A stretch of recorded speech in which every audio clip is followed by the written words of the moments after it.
Often when we think about the beginning of American history, we think 1776 with the Declaration of Independence, or maybe 1492 when Columbus arrived in the Americas. But the history of America really begins about 15,000 years ago, when people first arrived in the Americas. In this video, I want to provide a very brief overview of Native societies before contact to give you an idea of just how diverse and complex these societies were as Native groups adapted to and interacted with their environments. Now, there's recently been a scholarly debate about how people first arrived. We know that maybe 12,000 years ago, during an ice age, the sea level was lower, and so a spit of land in between the Americas and Asia was exposed, over which people may have traveled. But recent archaeological evidence suggests that people were perhaps already in the Americas at the time of this ice age, so it's possible that they may have come earlier in boats. Now, however it was that they arrived, they spread north and south and east throughout the Americas, so that by the time that Europeans arrived in the late 1400s, there were perhaps 50 million people. That's kind of a mid-range number for the estimates that historians have made living in the Americas. And of those, 4 to 6 million were living in North America. So how did these societies develop? Well, a really big moment was around 5000 BCE when people in Mexico domesticated corn,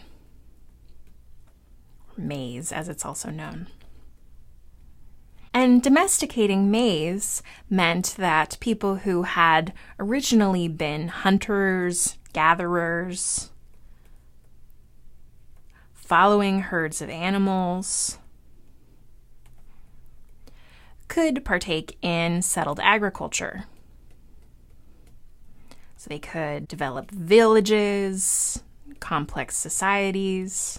This isn't to say that they stopped hunting or gathering, but they began staying in one place. So let's zoom in a little bit and take a look at some of the major societies in these regions.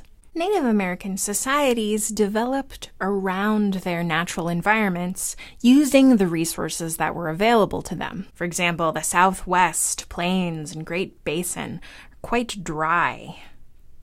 A lot of desert. And so societies in these regions adapted to the dry climate in several ways. For example, Native American groups that lived on the Great Plains continued their hunting and gathering way of life, hunting bison and following the herds of animals in teepees, which were dwellings that were easy to set up and then take down. People in the Southwest, like the ancestral Puebloan people,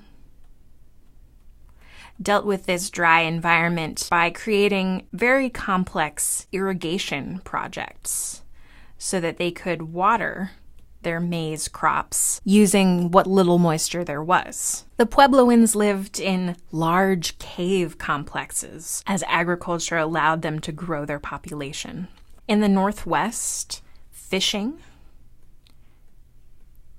in the Pacific Ocean gave Native Americans a plentiful source of food, while farming allowed the Mississippian peoples to develop large settlements like Cahokia near modern-day St. Louis, which at its peak may have had as many as 25 to 40,000 residents.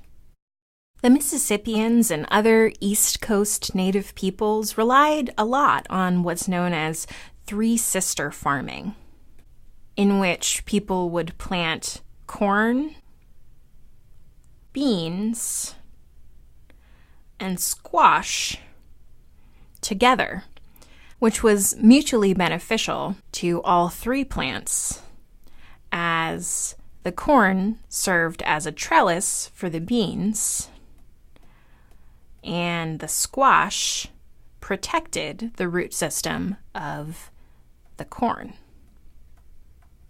All three together create a very nutritious diet, which allowed for relatively high population density on the East Coast. So by the time that Europeans began to arrive in the late 1400s and 1500s, native societies had been evolving for over 14,000 years. But the introduction of European people, pathogens, plants, and animals would introduce an unprecedented amount of change in the Americas.